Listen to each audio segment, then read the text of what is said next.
Our annual Wyner lecture was established in 1985 by Elizabeth Wyner Mark and Justin Wyner in honor of their father, Rudolph. Rudolph was an individual of great character, an inspired thinker, and a wise counselor, and these are all attributes inherited by his children. After the death of Justin and Elizabeth's mother, this lecture series, which celebrates Rudolph's love of Jewish art and folkways, was renamed the Rudolph and Sara Wyner Lecture. The Wyner family is an integral part of our congregation, and there are 3 generations of Wyners in our sanctuary tonight. Our guest lecturer this evening, Lee Rotenberg, is also a member of another extensive multi-generational Temple Israel-based clan. And to introduce her, it's my pleasure to invite forward to our bima Lee's aunt, Judy Rotenberg Ross Zucker. Please.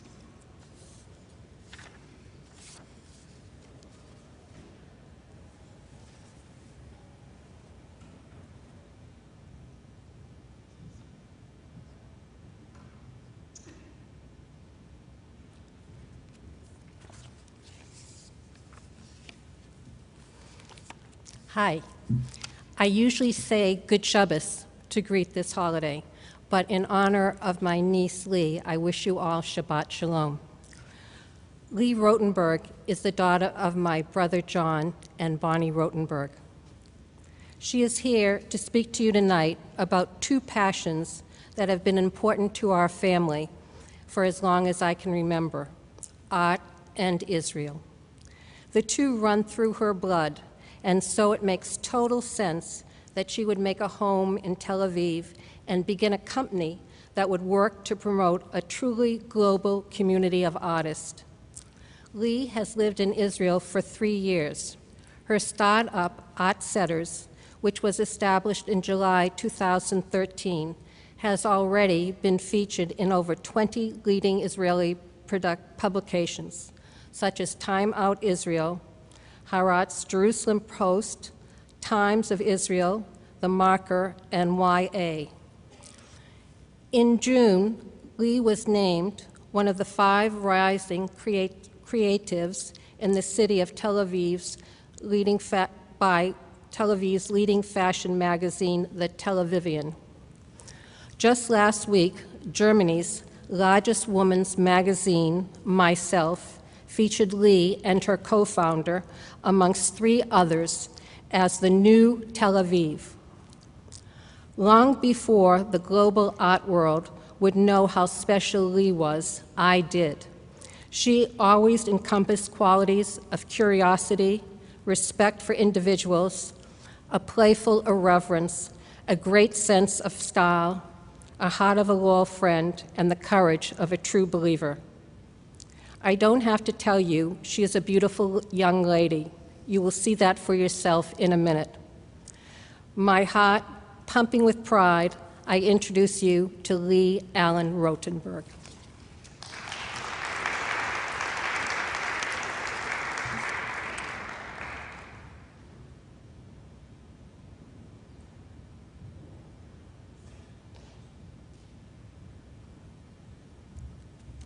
Thank you so much, Aunt Judy, for that wonderful introduction, and thank you, the Wyners, for having me here today. I must start this out by saying I hate public speaking. I'm not good at it. I love talking, so you're all going to have to bear with me. So, what do you think of when I say Israel? Conflict. Wait, let's turn this on first. There we go. So, conflict, religion, Jerusalem are probably a few of the words that come to mind. Well, that's not what today's talk is about. I hope to shed light on a topic that's often overshadowed by the headlines. This is a story about Tel Aviv, told through my personal journey of how the unique creative energy in this city unexpectedly transformed my life's trajectory. My hope is that by the end of this talk, I'll have granted you a perspective on this fabulous city and, well, the country itself. I'm not an expert in the Middle East, or the arts for that matter, but I do know how the 2 often conflicting areas have a tremendous cohesion in Tel Aviv. So let's start from the beginning, for all stories must have one. The minute I received my diploma, one second, here we go. The minute I received my diploma, I had an itch to escape my comfort zone. Park School, Phillips Academy Andover, and Colby College had offered me a wonderful education, but I craved to grow beyond the silver spoon. I embarked on a solo journey for close to a year throughout Southeast Asia and then to the Middle East. I backpacked through Jordan, Egypt, spent time in Turkey, and kept finding myself crossing the borders back into Israel, winding up in Tel Aviv. The city kept calling me and drawing me in. The key transformation that took place on this journey is that I no longer associated Jerusalem as Israel's epicenter. Tel Aviv grew to be Israel for me, and that made all the difference. So it became the capital in my mind, the culture capital. I ended up staying in Israel, and now, close to 4 years on, I'm still grateful for every day I wake up in this continuously sunny city. What truly makes Tel Aviv unique is how it's comprised of the best components of my favorite cities in the States. It has the entrepreneurial energy of San Francisco, the climate of Miami, the nightlife of New York City, the walkability of Portland, Maine, and the young creative vibe of Austin, Texas. And what is by far the most addictive component of Tel Aviv is how alive its cultural scene is. Over the last decade, a critically engaged contemporary art scene has taken root in the city, transforming Tel Aviv into one of the art world's favorite new destinations for emerging talents. So I've listed the most established galleries in Tel Aviv on this slide, such as the De Vere Gallery, which is by far the most established in the city and has been around for over 3 decades. There are more than 38 galleries in the city, over a third of which have opened in the past few years. For me, the galleries newest to Tel Aviv's art scene are by far the most interesting and relevant when talking about the city's creative vibe. The newest galleries are popping up in the most unlikely of areas, which is in the working-class district of South Tel Aviv. It's an area known for its young inhabitants, its poor population, its derelict building, its large community of foreign workers, and in the past few years, for its growing gallery scene. By day, strips of factories housing small machine shops operate out of warehouses and garages. By night, prostitutes and drug addicts roam the streets. And yes, this has now become the new artistic hub of the city, located far from the more upscale Bauhaus buildings in the North Tel Aviv that until recently housed the city's galleries. To give you an idea of the vibrant gallery scene taking hold of South Tel Aviv, let's talk about a few of the galleries that have opened up just this year alone. Z's Space is a great example of the gallery, is a great example of how the location not only addresses a shift in the art scene towards a funkier, younger generation, but its alternative business model underscores it. Z's Space is dedicated to young Israeli artists and aims to allow art ownership to be accessible with its subscriber-based model. By becoming a member, you receive a large discount on all works in the space. Another good example of a gallery new to the scene in just the past couple of months is the South Tel Aviv Gallery. The name alone underscores it's part of the new movement in Tel Aviv. The mission of this new anti-institutional space is to spotlight young Israeli artists and to create a bridge between art and the multicultural environment of South Tel Aviv. The growing art scene in South Tel Aviv culminated 2 months ago with the inauguration of De Vere Gallery's new space. The most established gallery in Tel Aviv and internationally renowned gallery merged its 3 previous locations into a 5-story building in this area. In many ways, this has given the stamp of approval for this area, not only to be for emerging artists of the city, but also for the established. Now, to best capture the immense activity of the art scene in Tel Aviv, I thought to show you some of the openings happening just this week. So I'm going to list the openings of just March 20th. So we have Guy Yanai's opening solo show at Alon Segev Gallery, which will showcase his works of the past 5 years. Yanai was born in Israel, but actually was raised and educated in Boston. Then we have Micah Hollick's solo exhibition at Noga Gallery. Hanina's gallery's opening will entail illustrators revealing emotions. Generation 3 is an exhibition that deals with the streets of South Tel Aviv and all the rawness that it contains. Generation 3 signifies the distance from the Holocaust and the generation currently running the country of Israel. Tamar Eden's solo multimedia show. Shai Azula's latest show at Inga Gallery is a journey symbolizing the creative process. Imri Khan's exhibition is about a media asserting itself as a medium. Empire is Yonatal Ullman's latest solo show that utilizes a range of mediums, including sculpture and video. And this exhibition I find particularly relevant in highlighting the art scene in Tel Aviv. It is an open studio at the central bus station. If any of you have been to Tel Aviv, you'll know this bus station exists in the seediest part of South Tel Aviv, and yet here they aim to bring it creatively to life. This is an exhibition of 2 street artists in Tel Aviv. It's quite common for street artists to be chosen to exhibit in the younger galleries. And lastly is the La Culture event. This is my favorite. This event happens every 2 months and aims to facilitate the purchasing of affordable art.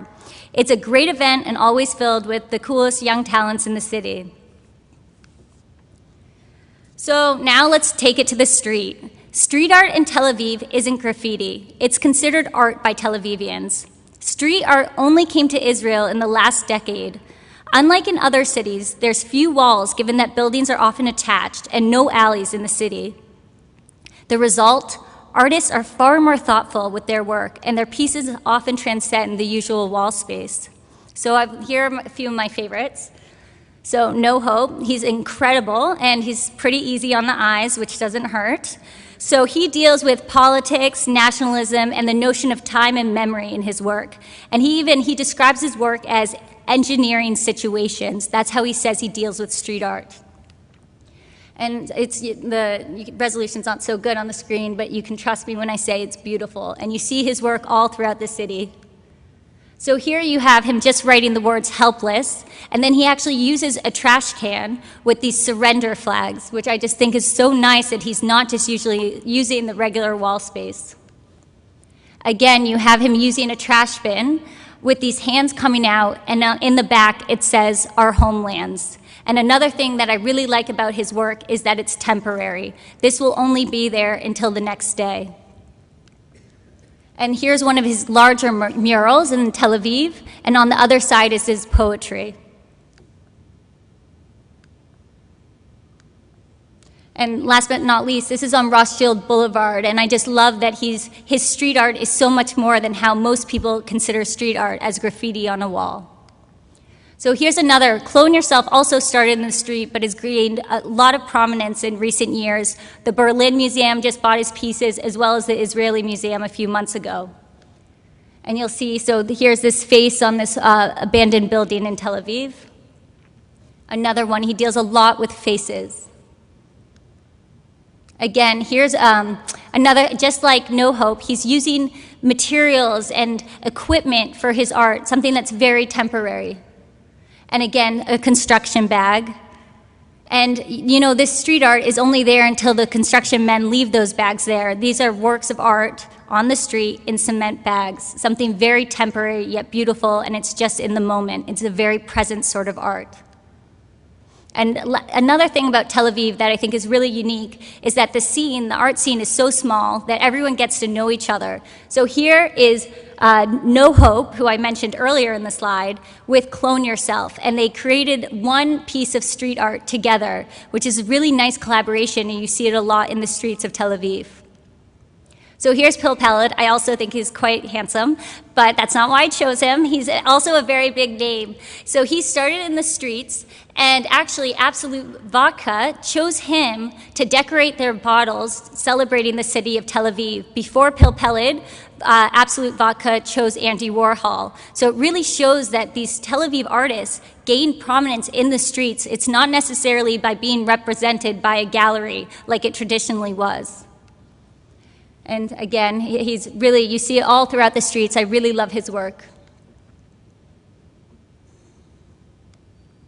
Here's Shin Lamed. Shin Lamed's in his early 20s, and he was actually the apprentice of Pil Peled, so the artist that I just showed you. And only in the past couple months did Shin Lamed go out on his own. And what makes Shin Lamed really unusual is that he grew up in a Hasidic home in Herzliya, in the suburb outside of Tel Aviv.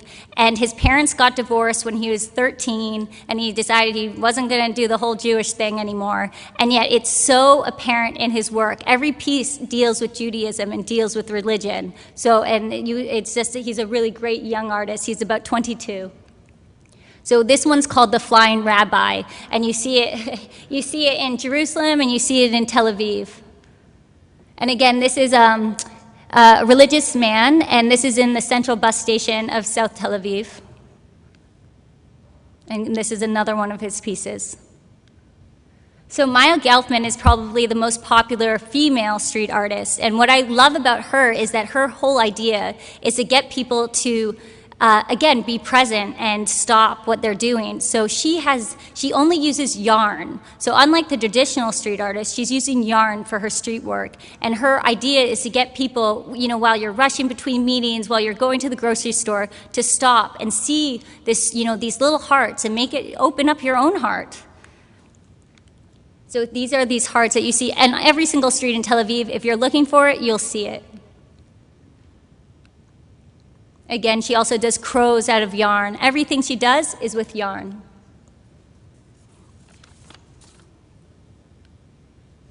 So now that I've given you a taste of the Tel Aviv's creative scene, a very small taste, but hopefully a good one, it's time to talk about my current project, ArtSetters.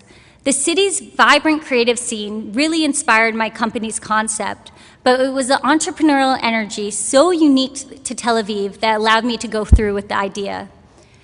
Tel Aviv is filled with startups. So every blue dot on this map, this is Tel Aviv, is a startup. There's over 1,000 startups in Tel Aviv. Over 600 of them are small startups like mine, very early stage startups. So it was really this, perfect place to have a startup born. And Tel Aviv has been named the second best place in the world to launch a startup. It's right after Silicon Valley, which is quite remarkable that this small country has attracted per person over twice as much venture capital investment as the US and 30 times more than in Europe. So Tel Aviv was a perfect place to go through with my idea because it's really where startups are born. You just feel it in the air. You go there and you're like, I want to create a company. And that's what happened to me. So what I realized while living in Tel Aviv is that the best emerging artists find it nearly impossible to break out of their city's creative circle. Incredibly talented young artists like No Hope or Clone Yourself and Pil Peled, who drive the scene in Tel Aviv. Everyone in Tel Aviv knows these names, but no one outside of Israel knows these talents. So me and my business partner, who's from Switzerland, we realized that this situation wasn't unique to Tel Aviv's young emerging artists. It's a dilemma faced by all young emerging artists. So we wanted to create a platform that elevated the best young talents to a global audience and allowed them, access to new buyers. And more than that, studying Tel Aviv's creative scene showed us the power of community. Creatives want to connect. They do best when they connect, especially with their creative peers. And yet creative circles, such as Tel Aviv's, is very much isolated to its own city. So we decided that we'd create one international creative circle and call it ArtSetters, a community that would enable the best young artists to connect with their creative peers in far-off cities. So to give you a little, this isn't a sales pitch, but you should all go to artsetters.com. So what we do is we call ourselves a curated community. So what we do is we like to say that we discover the undiscovered because, if you're not in Beirut, you don't know the trendsetters in Beirut. But we have these people on the ground, and I'll explain that in a bit, about how we really find the best next talents, the ones that have yet to go mainstream, but are on their way to getting there. So already we're in 4 continents and over 24 cities. And again, the idea was born in Tel Aviv just in July, and we launched the website at the end of October. And because we are filling this need for that young artists really do face, it very quickly took off. So by living in Tel Aviv, we realized that you can live in Tel Aviv your whole life, but if you connect with the right person who's in the circle, who's very much in the creative scene, even if they're a painter, they're going to know who's the best jeweler, who's the best street artist, who's the best in every different realm of it, and they just won't know these names. They'll be personally connected to these names. And so we realized that this wasn't just a model that could work in Tel Aviv to discover the coolest creatives, but this could work in every city. So even in Beirut, we found the right individual in Beirut, and that person in Beirut connected us to all these other great artists in the city of Beirut. And a really nice thing about this is we're not having this creative department in New York City telling us what's cool in Moscow, or what's cool in Cape Town, or what's cool in Hong Kong. We're having the people who are actually in the scene, who really actually know these people individually, tell us who are the next people about to break out.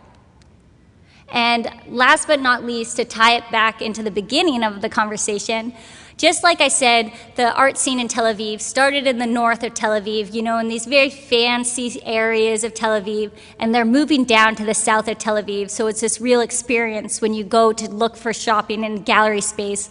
It's a whole generational shift.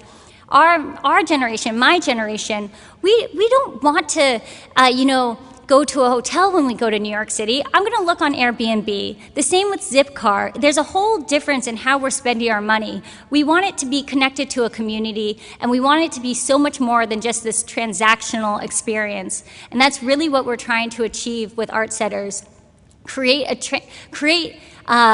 this idea that you're being a part of something, that you're accessing a community, and that your money's going to a story. And that's what we're doing with ArtSetters. And the end. So I hope most of you didn't fall asleep, but we'll see. Bye.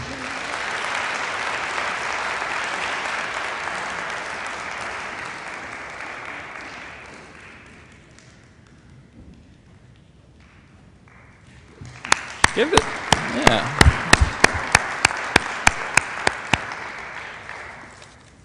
Lee, we owe you great thanks. I mean, tremendous thanks. I'll share with you that when Lee and I spoke over a month ago now, she was worried about this. And I want to thank you first for taking a risk and doing something you hadn't done before, and to come back into your synagogue home and be here in a new way. As you know, Lee, we've been spending 3 years now intensely engaging with Israel from here and doing a host of things. And what you accomplished, and this is why I would characterize your presentation as a gift, you managed to kind of pierce conflict for a moment and to put conflict to the side and to engage us with a place and ideas and with art, which just isn't a place we've been in these last 3 years. This is tremendous for us, and I thank you for that, particularly on Shabbat and as we enter spring. You've left us with a sense of hope. We'll have time with Lee to ask about what she's up to and to get more into some of the images that you just saw. So I urge you to join us for our oneg across the way in the Levy Auditorium. And if you're moving on, I bid you Shabbat Shalom, and I hope we see one another quite soon. Shabbat Shalom.